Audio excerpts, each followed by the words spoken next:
Quasimorph is a turn-based extraction RPG where you take the role of a private military contractor, with your corporation being named MAGNUM. You take jobs from other corporations in the solar system doing whatever it is they want done, without the blame getting back on them. The job can be anything from eliminating high-profile employees, stealing data or experimental technology, or outright defending one of their many company properties. We pick up after a job Magnum took on the planet Venus for the corporation of ANCOM, which is a publishing and information corporation with a dazzling R&D department. Think if Hollywood, EA, and Raytheon had a baby, the corporation is named after the anarcho-communism propaganda they spread. Now, I prefer my anarchy capitalized, but I guess it's always good to share. Though, during the job for ANCOM, Magnum PMCs accidentally released the demonic threat of Quasimorphs, ruled by King Teklan, whom rules from Ganix, an Aztec-inspired kingdom in an alternate reality Venus, and has a vested interest in ripping his way into our reality to turn Venus into Ganix 2.0, where much like a redneck family walking into Golden Corral, they plan on eating everyone. Now let's get into how to spot a Quasimorph. As you can see, this is just a normal dead guy, nothing too demonic about him, besides his missing eyes, but now look at this abomination. This is one type of Quasimorph. Taken notice of its mutant legs and malformed arms, and last but not least, its two heads. Oh crap, that's not a Quasimorph. Those are my Siamese twin brothers, James and Imric. Moving on. Until Teklan takes over, we have a job to do. Survive. For as long as we can, and hope that humanity can band together to put a stop to Teklan. But to survive, you'll need power. To build power for you and a corporation, you gotta do their wet work.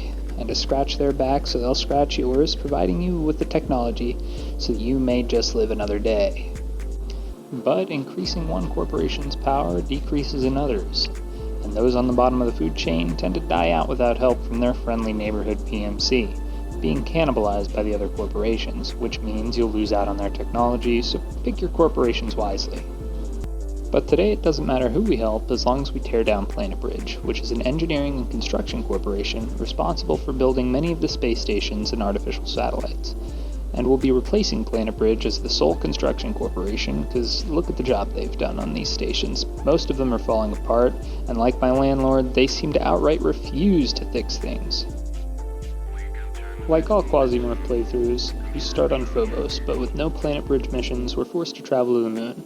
On the way there, we upgrade our cloning and research bays, along with our supply production, and start producing sorbent, a very important medication that costs nothing, cures infections and alcoholism, so we're going to be using it a lot.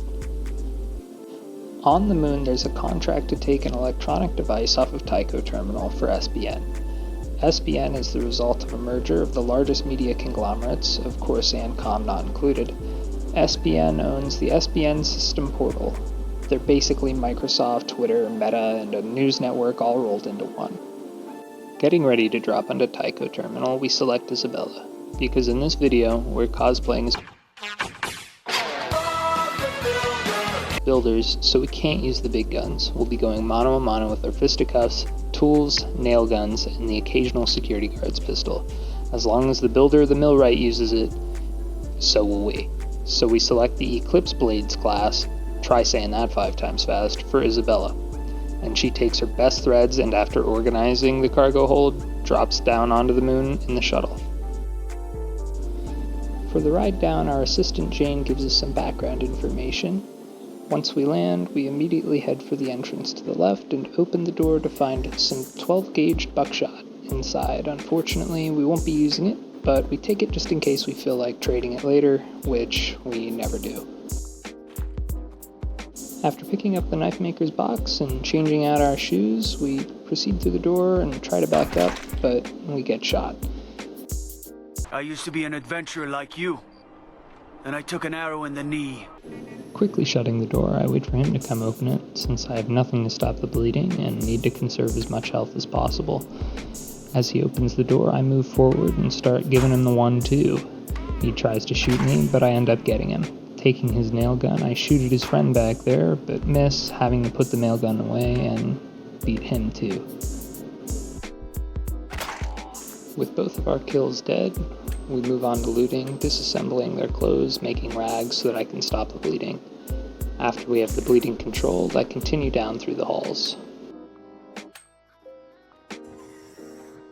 Opening another door, I spot a worker and open fire on him. Moving up, I see a trainee as I move forward because I can't get a good shot on him, missing with the first, and hitting him with the second, killing him. I disassemble their clothes for more rags and move on. Moving to the next corridor, I spot a man with a syringer around the corner. He spots me as well as I take cover around the wall and move up. As he slowly moves up, I wait for him to step around the corner. I put my nail gun away and give him the 1-inch punch, killing him instantly, allowing me to loot him. After looting him, I walk around the corner and get surprised by a worker holding a builder, an industrial nail gun capable of firing nails full auto. I don't know why you'd need to fire nails full auto if you're just building, but it'd be a nice weapon to have for this run if I could kill him. Before he could get a shot off, I put a nail through his thigh, wounding him, but he sends a volley of nails my way and gets me, so I have to fall back, and luckily he bleeds out before he can catch me. Taking the worker's builder, his helper, a special backpack that gives me another weapon slot, and his protective clothing, I make my way back the way I came and try a door down the hall, finding the elevator and descending into the depths below. Eager to put the builder to use, I rush down the hallway after exiting the elevator. Spotting 2 men at the end of the hall, I take cover behind a crate. As they shoot at me with their weapons, I spray one of them with the builder, killing him instantly. As the other shoots at me, he hits the crate, and I spray him down. Looting my first kill, I take his impactor pants, one of the few armored pants that I can wear during the challenge. In the corner and continuing down the hall, I find the electronic device, before exploring the rest of the map for any high-value loot items. Unfortunately, I don't find anything particularly cool, and just run back to the elevator to finish out our first mission.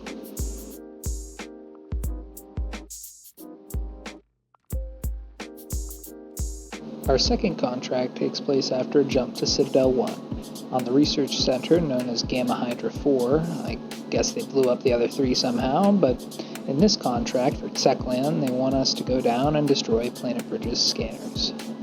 Meeting very little resistance on the first floor, Isabella wrenched her way through it, unfortunately using up most of the nails in the builder, but swapped out her wrench for a jackhammer and, making her way down to the second floor, came face to face with 3 men. Killing one of them with a spray from the builder, and hammering the other 2 dead. Running down the main hallway of the second floor, Isabella opens a door, finding 3 men, spraying 2 of them with what's left of the builder, injuring both of the men as she finishes the closest with her hammer.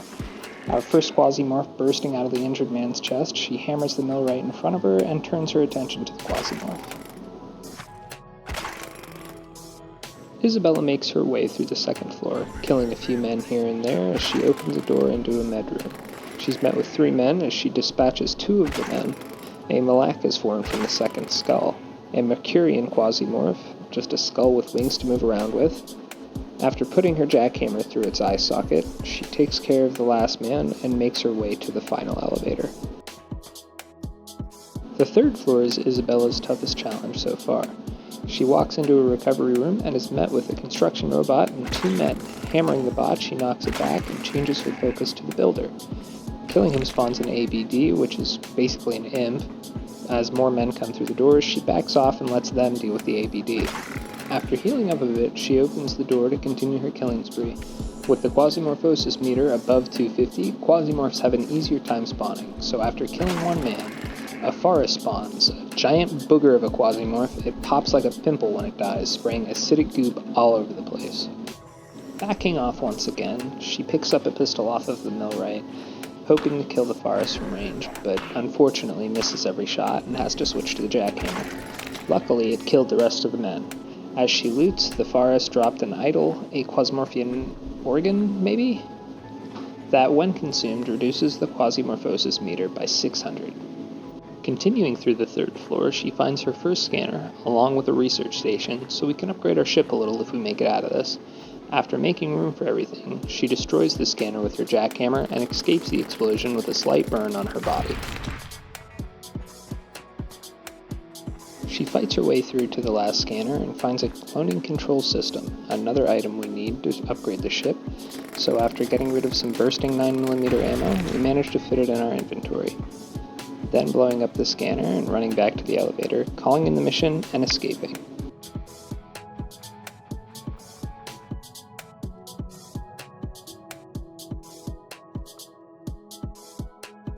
We travel back to Phobos for a contract on Charon Dock Bay. We'll be blowing up more scanners for Techland. Luckily this far out, there's no Quasimorphosis, so we won't have to worry about spawning Quasimorphs as we pillage through the map. Quasimorphs only spawn on the Moon, Venus, Mercury, and their surrounding stations and satellites.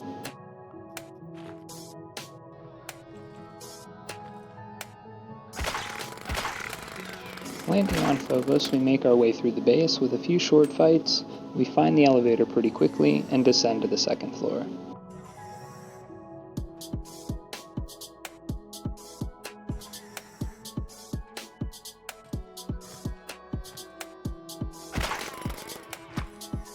On the second floor, there's surprisingly little resistance for Isabella. As she walks through the halls, slaughtering everyone in her path, she comes upon the third elevator and takes it to the final floor. Walking into the hallway and heading left, Isabella spots a manager. These guys are better equipped than the Joe Schmoes we've been dealing with, wearing a combat helmet and boots, and wielding an SMG. This guy could be a problem for us, so we throw a Molotov at him and his buddy, lighting them on fire, backing off and letting them burn. Then continuing down the hallway, we find our first scanner, hammer it until it explodes. Somehow we walk away with only slight burns. Heading back to the elevator and going through the doorway to the north, we fight a few more men and find a class chip, assuming we can escape with it, unlocking the Spaceborne Ghost class, which is supposed to be a stealth class, but unfortunately, as of patch 0.7.2, there is no stealth, or I'm just bad at it. So after fighting through a few more guys on our way to the second scanner, we find it guarded by a millwright. Quickly dispatching him, we destroy a jammer, which stops you from using your map, then turn our attention back to why we're actually here, and hammer away at the scanner as it explodes. Fire spreads everywhere, burning us quite badly, but Isabella must be fireproof or something as she walks through the flames.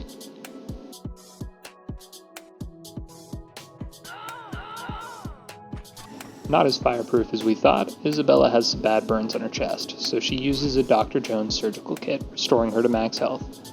As she finishes up her surgery, another manager that must have hid from her when she walked by at first surprises her, but he hasn't seen her yet. Guess there is stealth in this game. She runs into the bedroom and walks out as quietly as she can, but is immediately seen, and he sends a 3-round burst her way, luckily missing every shot. Running into the bedroom again and waiting for him to get a little closer, she runs out and puts her jackhammer through his chest cavity. With the mission complete, she calls in to get evac and runs to the elevator. For our 5th contract, we end up going back to Tycho Terminal on the Moon, but this time it's for ANCOM. They want us to steal a PCPU. We pick up on the 3rd floor because these missions are turning into a cakewalk for Isabella. However, she is extremely hungry at this point. So upon exiting the elevator, going south to the door, she opens it and luckily finds the PCPU. Eager to get the PCPU, she rushes forward and gets into a gunfight with the manager. Fortunately and unfortunately, they both suck at shooting. So, out of ammo, she runs back the way she came and waits for them to come to her. That way she can cut through them all with her jackhammer. After eating her last can of food, a worker rushes in and gets a stomach full of jackhammer. Isabella gets to wash down that food with his Percy Cola. A millwright enters right after him, and she hammers him into the ground. A Lunarian Quasimorph pops out of him, a Servus Minorum. I don't know how he's too good of a servant if he doesn't have any arms and can only headbutt things with his polycorn horns, but it's not my servant, so we'll let the Quasimorphs do them.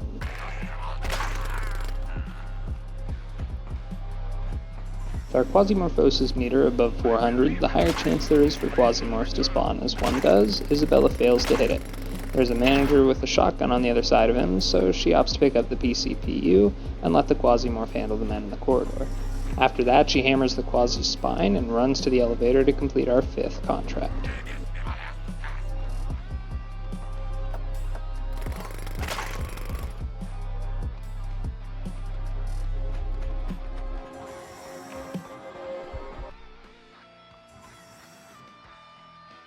Moving on to Volcano, a space station over Mercury, to a laboratory known as Lomonosov, where SBN wants us to destroy a few shipments Planetbridge is planning to ship off.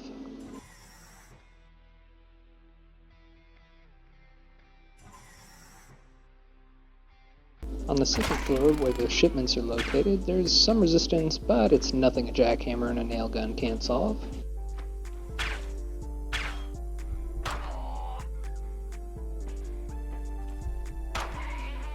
Discovering the first shipment, we find a welding machine and a toolbox, which we could use to upgrade the ship, or disassemble the toolbox for weapons to use on later jobs.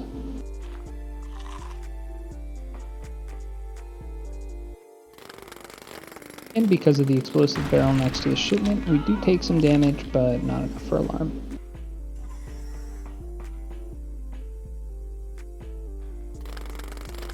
Fighting her way through the room, she finds her way to the last shipment of goods and sets to work on it with her jackhammer.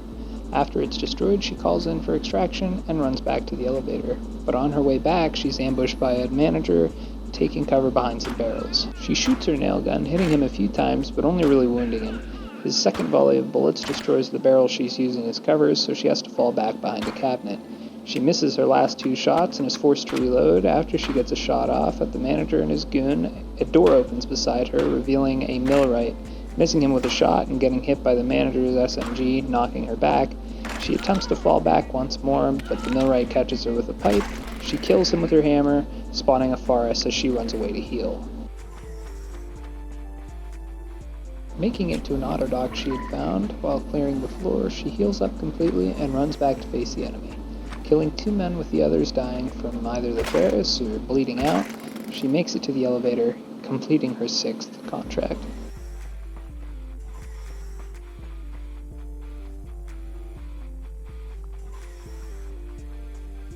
Traveling to Earth's space station Tsiolkovsky, we've been contracted to help the Sunlight Coven defend Landskrona Center against Planetbridge.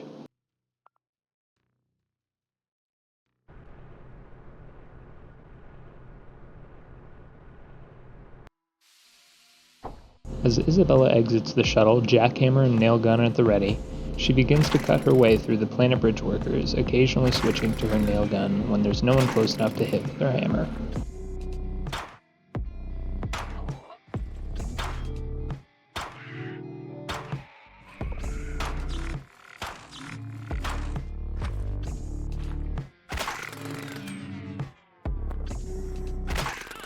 Attempting to stay on the move so she doesn't get cornered and killed, she moves to the top of the map, continuing to kill as many workers as she can, but she's taken some damage at this point, as she manages to kill the last worker in the wave.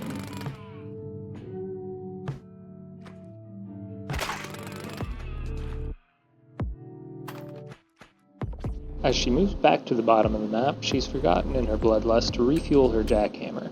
She briefly thinks about switching to her nail gun, but with only 2 nails left, she's forced to back up and try to refuel. Unfortunately, she gets pinched by the workers with 1 in front of her and a few behind her. She takes the one out in front of her.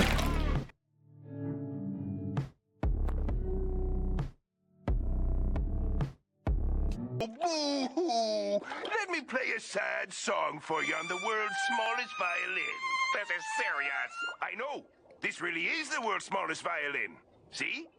With our first death and Isabella no longer available, because I decided in that moment to make clones only have 1 life, we move on to our 8th contract on Mars, eliminating a high-profile employee for SBN. So we move on to my 3rd favorite PMC, Percival Fawcett, the Paladin. Although he doesn't hit as hard as Isabella with his fists, he makes up for it with some extra defense. And as long as you have a weapon, it doesn't really matter anyway. So we get him outfitted with some gear Isabella brought back and send him down to Mars.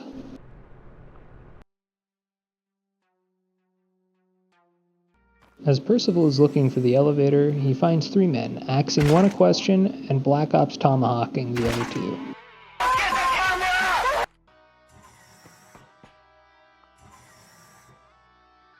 Finding the elevator and descending, he works his way through the 2nd floor, looting a jackhammer as he goes. That way he can throw his tomahawk and not have to worry about finding a different melee weapon.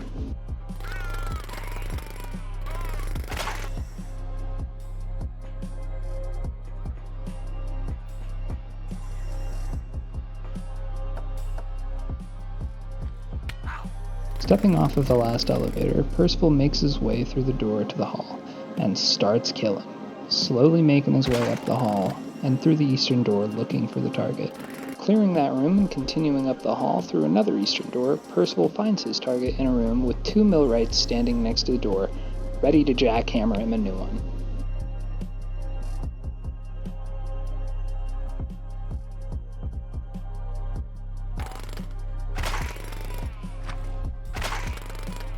After killing the 2 millwrights, he notices enemies coming up behind him, so he closes the door and switches targets. However, right as he's about to kill the first, the target opens the door, and being much more afraid of him, Percival decides to hit the target, killing him with his second hit and allowing him to focus on the other enemies. Now that the target is dead, Percival calls for extract and runs to the elevator, finishing his first contract and our 8th in total.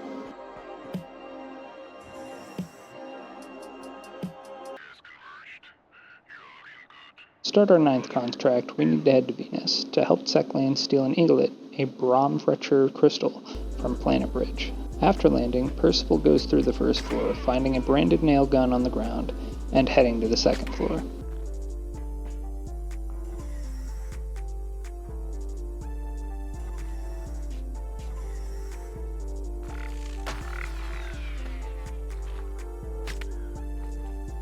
Quickly making his way through the second floor, he finds the crystal before the Quasimorphosis meter hits 150, calls for extraction, and leaves for an extremely fast 9th contract.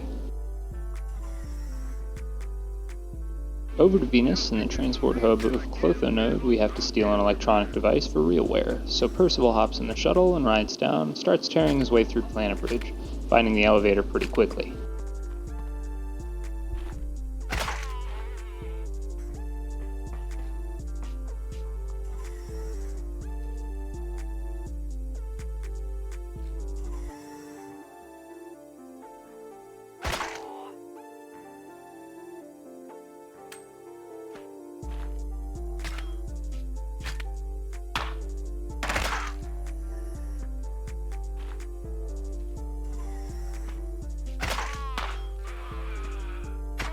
Percival clears most of the second floor, he finds the electronic device in a little chow hall, and runs to the elevator, completing our 10th contract even faster than the 9th.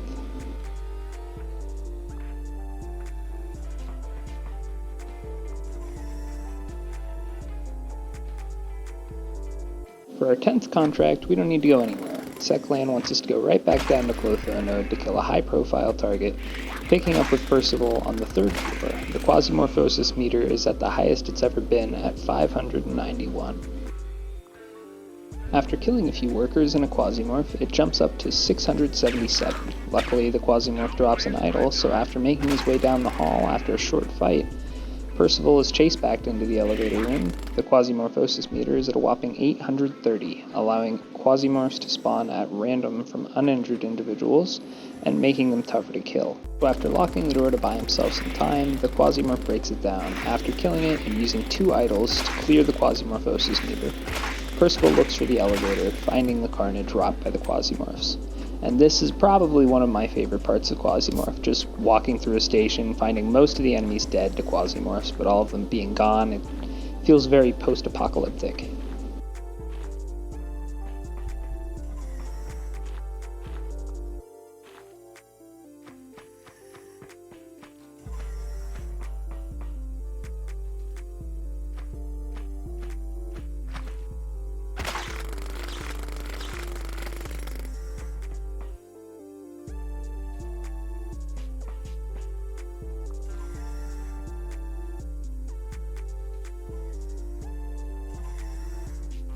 Descending to the 4th floor after looting the 3rd, Percival picks up where the Quasimorphs left off, and starts wrecking house, but not without taking some damage. As he rounds a corner, he sees his target, a heavily armed and armored commander wearing Dawn pattern armor.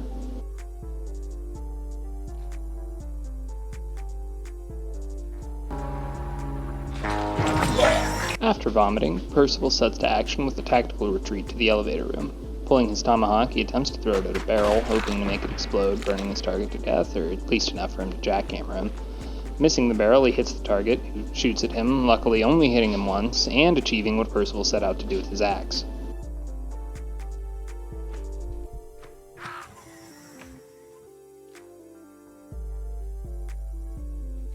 Getting into cover and healing up as the target runs through the fire, Percival gets into position and waits for his target to come to him. Jackhammering him to death, after looting the target, he calls for extract and runs to the elevator, completing our 10th contract. After waiting a few months for our 11th contract, we go yet again to Clotho Node for Tseklan again. I don't care if they kill and eat everyone in the Milky Way, as long as they make us build their kingdom. In the second floor, Percival runs through, hacking Planetbridge workers to death, searching for the Ingolith. Throughout clearing the second floor, he finds an architect, a heavily upgraded builder nail gun, able to shoot longer, more accurately, doing more damage with a built-in suppressor.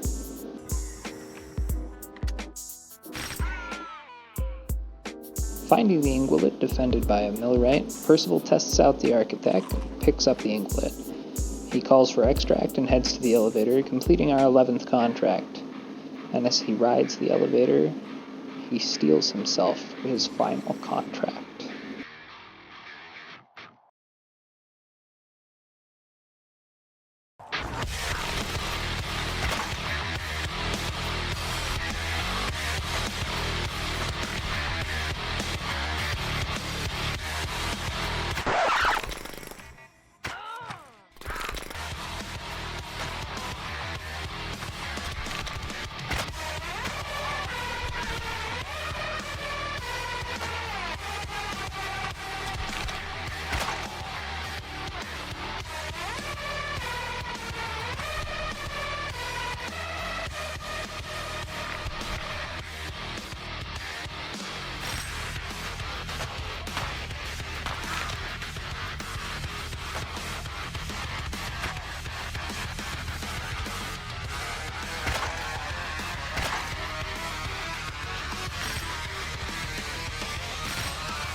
Whew.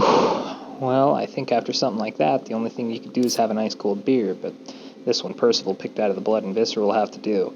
With Planetbridge's workers all dead, they've declared bankruptcy, leaving MAGNUM Builders Incorporated, the sole construction company. With very few companies left alive and Tseklan at the top of the board, we may have won, but humanity lost. Hey, thanks for watching my first video. Holy shit, this took a lot of work, even though it was garbage. I get why YouTubers jerk themselves off about this shit now. It takes a lot of work. I'll definitely make some more videos, but it'll probably take some time as I'm trying to get into paramedic school and live, you know, but I'll make it more of a priority if people actually turn out to watch this shit.